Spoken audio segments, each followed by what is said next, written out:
Os livros que eu li esse mês foram muito poucos, foram só esses 3 aqui, mas é porque realmente não tive quase nenhum tempo para ler.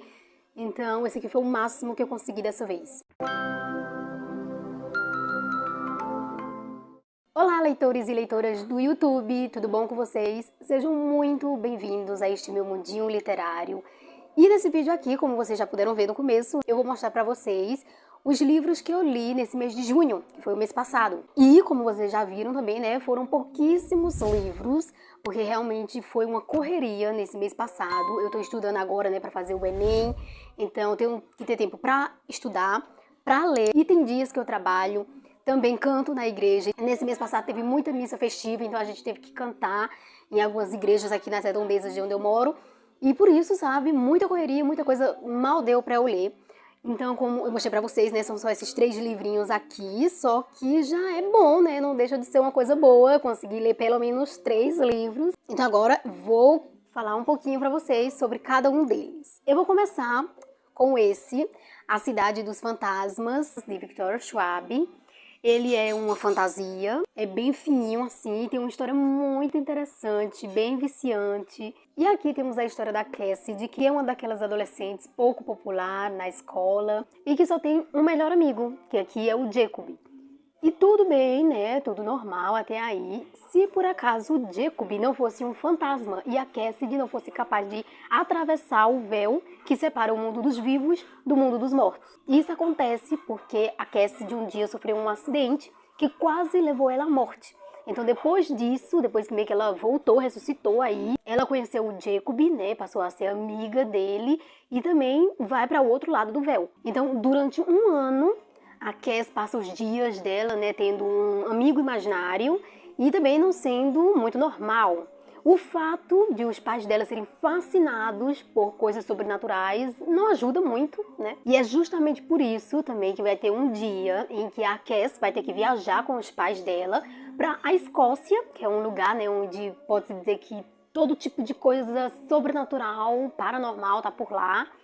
E eles vão para lá porque os pais da Cass vão gravar um documentário sobre o livro deles, que eles escreveram um livro sobre coisas paranormais. E então lá na Escócia, né, justamente por ser um lugar onde tem muitas coisas sobre o paranormal, a Cassie e o Jacob vão se conectar ainda mais com o mundo dos mortos e vão se aventurar bastante, né, por lá, pelas ruas da Escócia. Vão acabar conhecendo uma menina que é porque ela vai descobrir que tem tarefas a cumprir, a fazer lá no mundo dos mortos. Isso é muito interessante. Assim como a Cass ter que passar por uma situação horrenda lá com um ser do outro mundo e quase morrer mais uma vez, né? Ela passa por uma situação bem complicada e fica entre a vida e a morte. Então agora o resto é com vocês, né? Vocês vão ter que ler pra ver o que acontece. E tem que ler, né, gente, pra mergulhar na história, tá? Pra viver as mesmas aventuras que a Cass e o Jacob vivem. E eu gostei demais do personagem Jacob. Eu gostei da Cass também, né? Mas acho que eu gostei um pouco mais do Jacob porque ele tem, assim, um lado misterioso, sabe? Que você fica louca pra descobrir o que é isso. Só que aqui nesse livro não descobrimos tudo a fundo do que o Jacob meio que esconde, né? Mais ou menos isso. Mas é claro que aqui o livro tem um final aberto, né, que é para as continuações, tem o segundo e o terceiro livro, né, já que é uma trilogia. Então aqui eles vão acabar partindo para uma outra viagem, né, para uma nova aventura. Então temos aqui também uma escrita muito leve, muito fácil, uma história com toda aquela vibe sobrenatural, né, aquela vibe de fantasmas, de monstros, de vários outros seres. E a única coisa que eu não gostei tanto assim foi a narrativa no presente, mesmo que seja em primeira pessoa. Eu gosto muito, né, de narrativas em primeira pessoa, mas só que aqui é no presente, então ela conta tudo no momento que está acontecendo. Eu não gosto muito, é um pouco menos emocionante a leitura, não sei, mais ou menos isso, mas depois que a gente está numa certa parte do livro, meio que já se acostumou, então nem se lembra mais que os outros livros são escritos no passado, né? Eu dei 4 estrelas para esse livro aqui. Ele foi o melhor entre esses 3 que eu li nesse mês de junho. Então agora eu vou contar para vocês um pouco de Os Segredos de Collie Bridgerton, que é o 4º livro da série Os Bridgertons, né, da Julia Quinn. Esse livro aqui eu tinha contado, acho que em algum vídeo de book haul talvez, que era o que eu tinha mais expectativa, era o que eu esperava mais. É o livro do Colin, porque Já desde o início, desde o primeiro livro, a gente vem conhecendo Colin, né, que é um dos 8 irmãos, um pouquinho dele em cada um dos livros, que vai contando a história dos outros irmãos.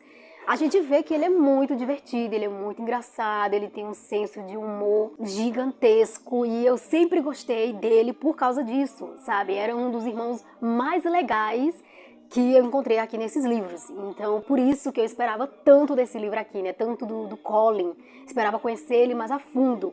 Só que, assim como na vida real, né? Quando a gente conhece uma pessoa mais a fundo, acaba se decepcionando um pouquinho, né? Mas deixa eu contar pra vocês como é que é isso aqui. A história, né, claro, vai começar contando não sobre o Colin, primeiramente, mas sobre a Penelope Farrington, que é uma das personagens que também vem sendo mostradas desde o primeiro livro, sabe? Só que no primeiro livro ela era bem mais jovem, né? A gente viu que desde o começo ela sempre vem sendo tratada como feinha, acima do peso, fora de moda, né? Meio desprezada pela sociedade, nem um pouco popular, muito calada e que ninguém chama pra dançar.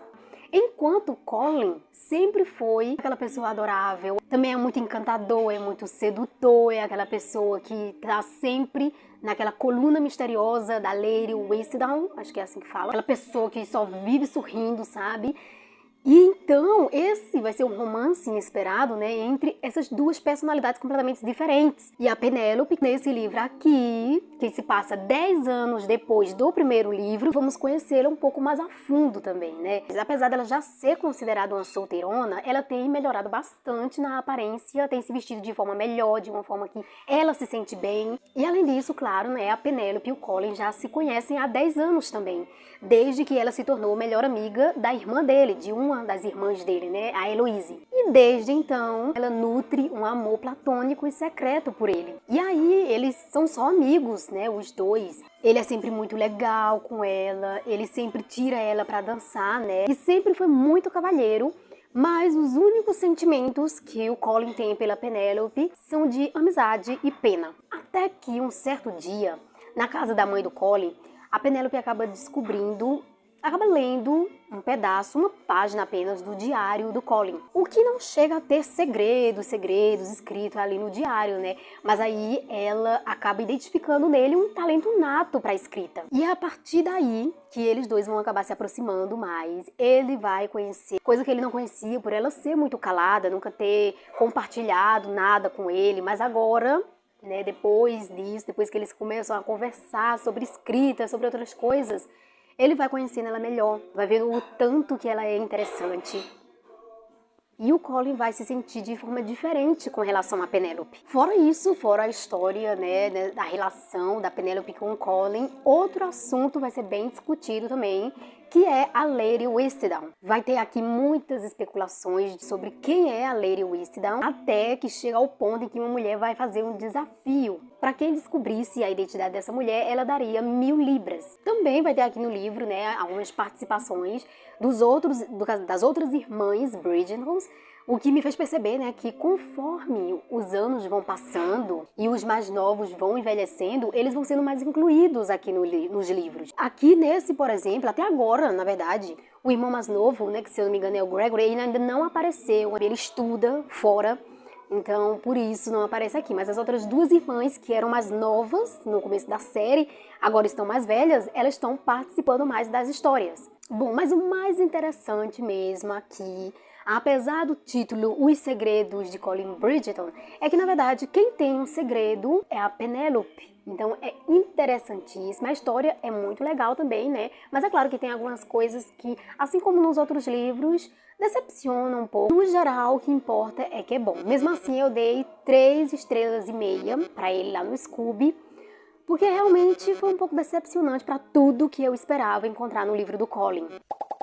Bem, e por último então, né, o último livro é Uma Dama Fora dos Padrões, também da Julia Quinn, só que dessa vez faz parte da série Os Roxbys. Esse é o primeiro livro da série. Só que aqui também, né, vai ter o envolvimento de Bridgertons. Então aqui conhecemos o George e a Billy, que se conhecem desde que nasceram. Ele sendo um Roxby e ela sendo uma Bridgerton. E enquanto, né, ela sempre amou brincar com os outros Roxbys, que são os irmãos do George, né, são 3, 2 meninos e uma menina. O George nunca fez parte muito das brincadeiras deles. Esses outros Roxbys ela considera como irmãos mesmo sabendo, né, que o esperado é que ela se case com um dos dois rapazes, ou com o Edward ou com o Andrew. E o George, obviamente, nunca fez parte dessa lista de quem tem que se casar com a Billy. Mas aí um dia, a imprudência, a impulsividade da Billy acaba colocando ela e o George em uma situação e em um lugar inusitado, onde eles vão passar aí um bocadinho de tempo sozinhos. E é onde eles vão criar uma nova conexão. Aí então eles vão perceber que mesmo se conhecendo desde sempre, eles não sabem muita coisa um do outro. E aí nesse mesmo dia, né, nesse mesmo lugar, o George vai ter que ajudar a Billy, porque ela vai se machucar feio, então ele vai ajudar ela. E aí vamos saber que os dois têm pelo menos uma coisa em comum: o orgulho. Mas vemos também que a Billy é muito forte, é muito corajosa, tem uma personalidade muito diferente e é realmente fora dos padrões. Ela gosta de fazer coisas que outras damas ali não gostam e não faz coisas do que é esperado da sociedade. E aí a relação dela com o George, né, vai ser um processo lento, mas eles vão sim descobrir que podem se amar além do que é esperado por aquelas famílias e por eles mesmos. E aqui, né, a gente percebe que o tema é muito parecido assim com aqueles de inimigos para amantes, só que, na minha opinião, eu achei meio sem graça essa passagem aí de inimigos para amantes, né? Porque vemos que desde o começo eles não se dão bem, desde criança eles não se dão bem, mas que depois, né, deles ficarem um pouco mais próximos, juntos ali sozinhos, eles se aproximam mais, vão ver, né, que eles podem se gostar também, sabe? Que eles vão ter mais coisas em comum, é claro. Mas mesmo assim, achei algumas coisas sem graça aqui também. Sem falar que aqui a Julia Kim escreve algumas coisas que não fazem muito sentido.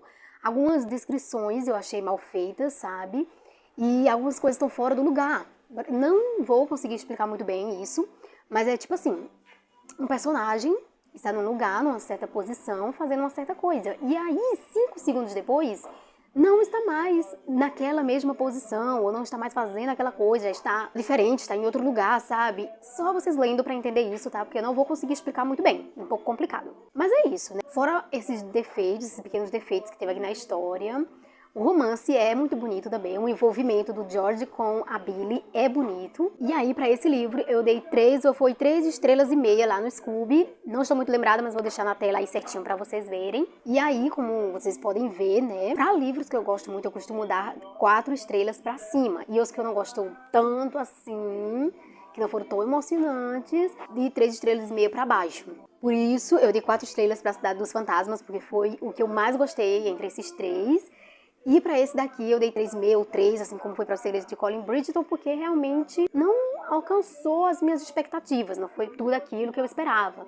Fazia bastante tempo que eu queria ler esse livro e realmente a leitura não foi aquilo tudo que eu esperava durante todo esse tempo. Não quer dizer também que foi uma leitura ruim, foi um romance de época até gostosinho de ler. A leitura flui muito bem, então a gente consegue ler rápido, porque ele também não é muito grosso, tá vendo? Ele é um livro fino até. Bem, esses foram os livros, então, espero que vocês tenham gostado de conhecer cada um deles. E espero em breve voltar com mais vídeos pra vocês, já que, né, tá meio difícil de gravar há pouco tempo, mas aos pouquinhos eu vou gravando. E eu não poderia deixar de trazer esse vídeo dos lidos do mês pra vocês, porque eu faço isso desde que o canal começou, né, desde o ano passado, então não vou deixar de gravar os lidos do mês. É isso aí, um beijão e até o próximo vídeo. Tchau, tchau!